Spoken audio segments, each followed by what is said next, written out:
karakter si Robby egois, ya kita harus egois gitu.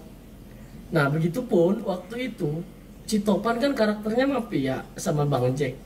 Gue harus ngebayangin kejahatan apa yang ada di gunung.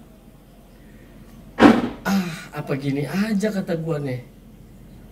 Gue kasih aja, ternyata plot twistnya si Bang Jack dan si Topan ini kriminalnya di bidang ladang ganjret itu kan. Oh, jadi langsung kebetulan aja. Masuk akal nggak sih nih ada ladang ganjret di gunung? Assalamualaikum warahmatullahi wabarakatuh. Hai maloversku, kembali lagi sama aku Nadia.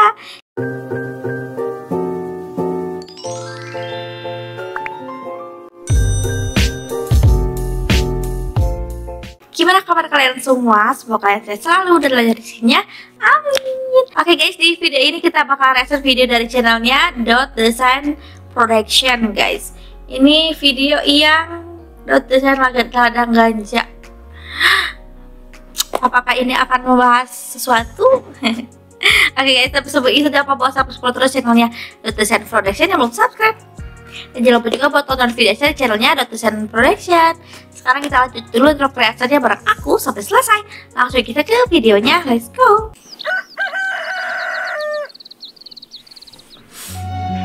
Dari kasus drone yang viral, apakah cerita dari selain kebetulan? Mungkin udah jadi rahasia umum meren. Nggak tahu ya.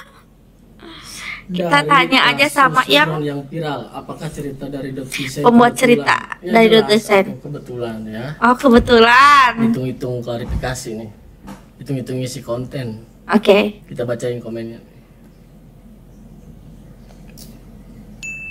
Sebenarnya dari animasi .design itu memberikan kode bahwa emang kisah animasi yang dibuat itu nyata, tapi mungkin orang beranggapan itu animasi, hanya mungkin dihiraukan saja.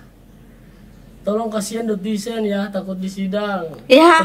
Ternyata banyak yang mengenal .design ya. Apalagi tuh? Dulu aku ketawain temenku nontonnya .design kalau makan, sekarang aku terdiam. Lebay. Kenapa terdiam? Nggak, jadi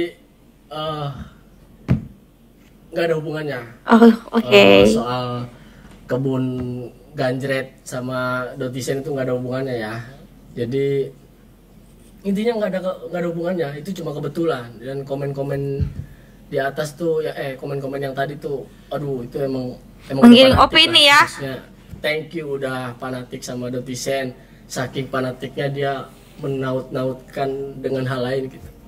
Adapun komen dari YouTube ya, beberapa komen dari YouTube. Bang, sumpah lu harus konfirmasi nih, kenapa cerita lu sekarang jadi kenyataan di gunung ada ladang ganjret. Please bang, konfirmasi nggak lu? Prama lu ya. Itu abaikan. Gue yakin pasti bakal jadi kenyataan ya alur cerita si mafia itu. Pak Badot, yang ladang ganjret itu beneran ada di Bromo? Ya nggak tahu. Jawab please, yang judul pendaki soal ganjret di gunung. Apakah kisah dari Gunung Bromo soal ganjret itu apakah kebetulan atau enggak? Kebetulan. Udah cukup itu aja ya. Intinya semuanya itu kebetulan. Bentar. Kebetulan guys. Ya, jelas kebetulan. Ya, anggap aja kayak ibaratnya gue lagi jalan ke pasar, ketemu teman lama yang udah 2 tahun nggak ketemu, yang kita tuh pikirannya nggak bakal ketemu, ternyata ketemu. Udah itu aja, udah pikirannya kebetulan aja intinya. Oke. Ya diperbanyak ya guys ya. Gini, kenapa kok bisa pas? Pasti kan penonton pertanyaannya gitu. Kok bisa sih pas kejadiannya gitu? Sebenarnya itu hal yang biasa ya menurut saya. Itu tuh hal yang logika gitu, hal yang nggak aneh-aneh amat gitu. Kayaknya sih di luar negeri mungkin udah pernah ada ya. Tapi nggak tahu. Intinya gue bikin emang real ngarang. Jadi awalnya gini. Pertama kan gue bikin pendakian. Pertama gue bikin episode naik gunung, iseng-iseng aja ya. Bikin episode naik gunung, pengennya ke horor. Dan alhamdulillah berhasil tuh horornya ya. Alhamdulillah berhasil, banyak yang bilang benar. Serem gitu. Berarti bukan berhasil ya? Berhasil. Nah setelah itu gue bingung ide apa lagi nih setelah naik gunung. Akhirnya gue sangkut pautin ke Gua. Batu Gaib waktu itu. Oh, Batu Gaib, iya betul. Nah, intinya gini, keberhasilan gue bikin ide serem itu, film serem itu di gunung. Nah, gue nagih nih ketagihan. Ini apalagi ya? Mana udah tamat? Iya benar. Apa ya? Gue lupa lagi. Pikir Episode lagi. naik gunung tuh apa ya? Oh, 7 km. Episode 7 km ini udah berhasil membuat para penonton ngerasa serem katanya gitu. Tapi terserah itu. Iya benar, berhasil banget. Dan keberhasilan itu bikin gua nagih. Duh, kayaknya harusnya diterusin nih, ngapain harus tamat kemarin? Gitu kan? Gitu awalnya. Kenapa harus gua tamatin ya, lagi seru-serunya malah ditamatin. Muncullah Ide ada Batu Gaib ya. Lanjutan 7 km. Setelah 7 km tamat, muncullah judul pendakian kedua. Gua kotak-katik nih. Masa iya sih udah pulang, udah turun dari gunung, masa iya bikin alur naik gunung lagi? Terus gak Dengan jadi. alur yang sama gitu kan? Iya, karena Ya udah, batunya pikir ketinggalan. aja, oh, gimana kalau gua kan orangnya nafsu akan plot twist. Gara-gara penonton sering kayaknya plot twist nih. Gara-gara penonton sering sanjung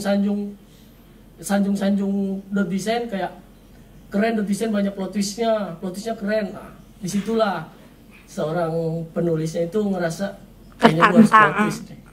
Udah tanggung dot design disebut plot twist tapi gua nggak maksimal. plot twist. Ya.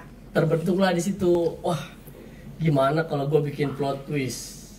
Ternyata kesereman dan horor di episode 7 km itu ternyata itu bukan horor beneran.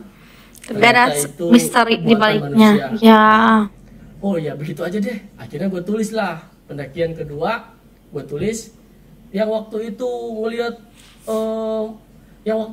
hantu ternyata yang waktu itu ngelihat Terungkap lah. penampakan ternyata yang waktu itu ngelihat A ternyata B, digitu-gituin kan. Barulah ngejalurnya ke Gua. mafia. Di sini nih. Wah, gimana kalau ternyata selama geng Porji naik gunung ini ketemunya bukan setan, tapi para penjahat yang ada di gunung.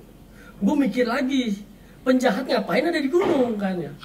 Ngapain penjahat ada di gunung ya? Ngejahatin apa? Ada iya apa? Juga ya. Gue kan seorang penulis itu harus berimajinasi Kreatif ya. ya. Harus ngebayangin kalau jadi penjahat tuh gimana. Itu penulis tuh kayak gitu, bukan penulis, maksudnya konten kreator. Pengarang cerita. Disebut penulis, nggak pernah sekolah penulis. Pokoknya kalau kita Pinter. kreator, kalau bikin alur ya harus ngebayangin dong. Kalau karakter si Kona itu goblok, kita harus ngebayangin kita goblok kan gitu. Karakter si Robby egois, ya kita harus egois gitu. Nah begitupun waktu itu si Topan kan karakternya mafia sama Bang Jack. Gue harus ngebayangin kejahatan apa yang ada di gunung. Apa gini aja kata gue nih.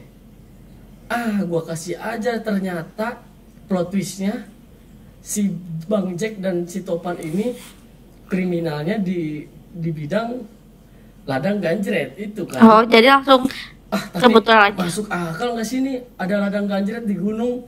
Gua riset dulu di Google. Begini gue ngetiknya di Google. Apakah ladang ganjret akan hidup di gunung? Oh iya. Di Google. Ya, ladang ganjret akan hidup, akan tumbuh dengan pancaran sinar matahari langsung gitu. Oh, berarti hidup dong. Oh, berarti ladang ganjret bisa hidup nih di gunung. Udahlah, gua asal-asalan aja lah, gua bayangin kalau gue jadi penjahat. Kan kita mikir gini, kalau gue jadi penjahat dan tinggalnya di gunung, ngejahatin apa? Udah gitu aja. Gue bikin ladang ganjret di gunung, terus gue kotak-katik, masuk akal apa enggak nih ladang ganjret di gunung. Gue nggak tahu ada ladang ganjret yang sesungguhnya ada di gunung apa tuh, Bromo apa yang gue nggak tahu itu mah. Gue pernah ke gunung juga sih, tapi yang gue lihat pohon singkong, sumpah deh demi Allah. Gue liatnya bukan pohon singkong, maksudnya pohon-pohon yang lain gitu. Singkong juga ada mungkin ya. Nah, habis itu gua imajinasiin, keren juga nih kalau ada penjahat yang nanam ladang ganjret di gunung dan nggak ada yang tahu kan, siapa sih yang tahu gunung. Dan akhirnya gue bikin alur, ternyata si pendaki gunung ini bukan mau mendaki tapi dia kurir yang nganterin ganja ya, antar barang. Oh ya, gimana caranya supaya tersembunyi, nggak ada yang tahu. Dan kenapa gue bikin gitu kan, kenapa nih jalur di gunung tuh selalu ditutup, dilarang masuk area itu kan, tulisannya kan area terlarang. Gua nafsu plot twist. Nah, biar plot twist kata gua, ternyata biar penasaran. Ih, bagus ya. Karena dia nggak boleh ke situ karena ada ladang ganjret. Nah, itu keren tuh. Gua tulis area terlarang, dilarang karena adanya ladang ganjret. Satu poin. Poin kedua, pendaki harus didampingi oleh leadernya itu ya, namanya apa tuh, disebutnya apa ya, leader lah yang mendampingi itu kan, orang khusus. Gua tulis juga plot twistnya apa ya, kata gua, oh ya udah deh, pendaki harus didampingi leader karena biar si pendaki nggak nyasar ke ladang ganjret, karena si leadernya itu masih komplotan penjahat gitu.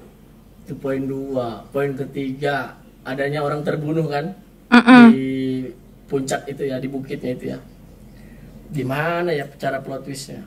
Gue tulis lagi, orang terbunuh, plot twistnya kan gitu. Kalau gue ngetik kayak poinnya aja, orang terbunuh di bukit, titik 2 plot twist gitu. Jadi harus ada plot twist gitu. Selalu nafsu sama plot twist.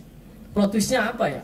Oh iya, ya udah, orang itu dibunuh karena ngelihat ladang ganjret gitu. Saksi mata, paham kan? Misalkan kita lagi melakukan kriminal, tiba-tiba ada saksi ngelihat, otomatis kita pengennya menghilangkan bukti. Kita buntut kan, kita itu si saksinya, itulah kayak gitu. Poin 3-nya. Poin 4-nya, di gunung tuh nggak ada horor gitu, karena gue juga udah naik gunung dan alhamdulillah nggak nemuin hal-hal yang horor. Nggak seperti kata orang-orang ya guys. Ya itu kan kepercayaan masing-masing ya. Ya gue belum pernah gitu. Ya adapun pernah, berarti gue lagi apes. Plot twist lagi, di gunung nggak ada horor. Plot twistnya titik 2, horornya itu ladang ganjret. Plot twistnya gitu. Dan itu suatu kebetulan. Klarifikasi, anggap aja ini klarifikasi biar orang-orang gak terlalu rame, gak menggiring ya. Dotizen X Bromo, dotizen, jangan dotizen peramal, alah elah. Kasian dong. Gue udah tahu masa depan sekarang gue nih bakal jadi apa ini. Kayaknya jadi presiden sih ya, kayaknya ya. Kalau gue jadi peramal nih, kayaknya gue bakal jadi presiden nih. Cara duduk gue aja nih, udah, maksudnya udah pantes lah gitu ya. Amin. Enggak. Oke guys, jadi segitu aja video retro kali ini. Semoga kalian suka sama videonya. Jadi gitu guys, jangan disangkut pautin lagi karena ini udah ada klarifikasi langsung dari seorang pengarang cerita Dr. Sign ya guys.